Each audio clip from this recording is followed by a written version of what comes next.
Welcome to Educate. Today's question is number of NAND gates required to realize a half-adder circuit is option A 5, option B 4, option C 3 and option D 6. Correct answer is option A 5. ഇനി എങ്ങനെയാണ് നമ്മളൊരു half adder നാൻ gate use ചെയ്തിട്ട് implement ചെയ്യുന്നതെന്നാണ് പറയുന്നത്.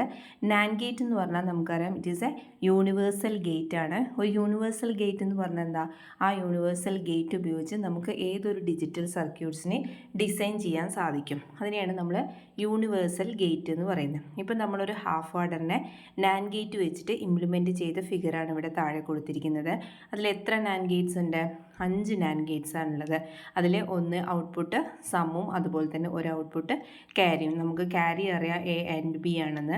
അതേപോലെ തന്നെ നമ്മൾ algebraic loss ഉപയോഗിച്ചിട്ട് നമ്മൾ സിംപ്ലിഫൈ ചെയ്യുമ്പോൾ സമ്മ് നമുക്ക് എന്ത് കിട്ടും? എ എക്സ് ഓർ ബി എന്ന് കിട്ടും.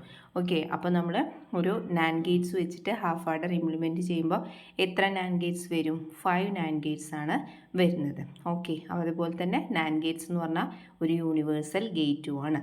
ഓക്കെ, ഇത്രയാണ് ഇതിലുള്ളത്. Okay, thank you.